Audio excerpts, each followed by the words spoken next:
ईश्वरः परमः कृष्णः सच्चिदानन्दविग्रहः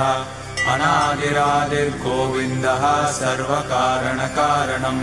चिन्तामणिप्रकरसद्मसुकल्पवृक्ष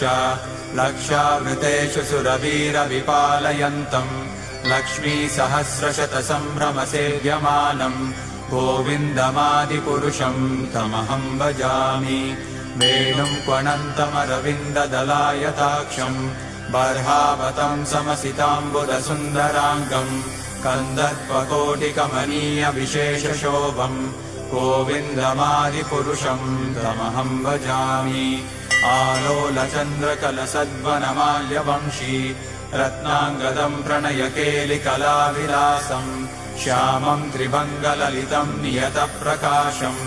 गोविन्दमादिपुरुषम् तमहम् भजामि अङ्गानि यस्य सकलेन्द्रियवृत्तिमन्ति पश्यन्ति पान्ति कलयन्ति चिरम् जगन्ति आनन्दचिन्मयसदुज्ज्वलविग्रहस्य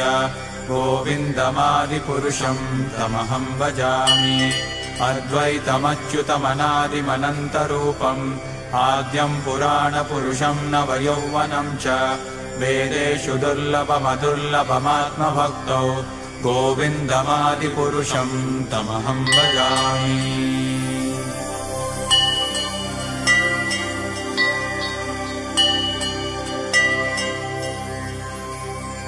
पन्तास्तु कोटिशतवत्सरसम्प्रगम्यो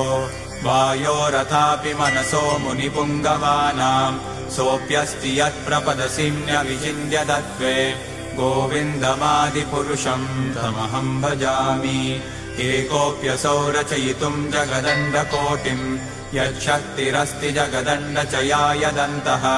अण्डान्तरस्थपरमाणुचयान्तरस्थम्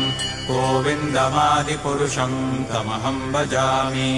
यद्भावभावितधियो मनुजास्तथैव सम्प्राप्य रूपमहिमासनयानभूषाः सूक्तैर्यमेव निगमप्रतितैस्तुवन्ति गोविन्दमादिपुरुषम् तमहम् भजामि आनन्दचिन्मयरसप्रतिभाविताभिः ताभिर्य एव निजरूपतया कलाभिः गोलोक एव निवसत्यखिलात्मभूतो गोविन्दमादिपुरुषम् तमहम् भजामि प्रेमाञ्जनच्चुरितभक्तिविलोचनेन सन्तः सदैव हृदयेषु विलोकयन्ति यं श्यामसुन्दरमचिन्त्य गुणस्वरूपम् गोविन्दमादिपुरुषम् तमहम् भजामि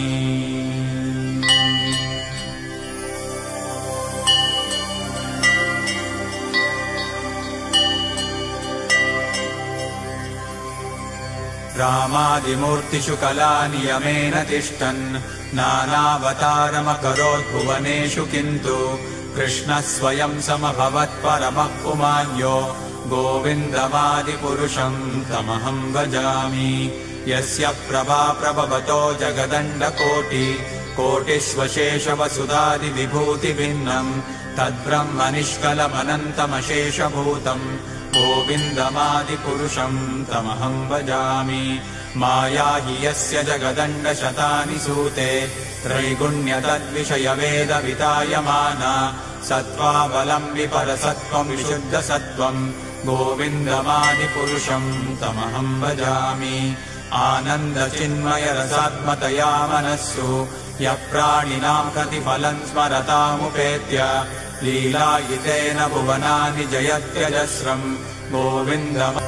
ईश्वरः परमः कृष्णः सच्चिदानन्दविग्रहः अनादिरादिर्गोविन्दः सर्वकारणकारणम् चिन्तामणिप्रकरसद्मसुकल्पवृक्ष लक्षावृतेषु सुरवीरविपालयन्तम् लक्ष्मीसहस्रशतसम्भ्रमसेव्यमानम् गोविन्दमादिपुरुषम् तमहम् भजामि वेणुम् क्वणन्तमरविन्ददलायताक्षम् बर्हावतम् समसिताम्बुदसुन्दराङ्गम् कन्दर्पकोटिकमनीयविशेषशोभम् गोविन्दमादिपुरुषम् तमहम् भजामि आलोलचन्द्रकलसद्वनमाल्यवंशी रत्नाङ्गदम् प्रणयकेलिकलाविलासम् श्यामम् त्रिभङ्गललितम् नियतप्र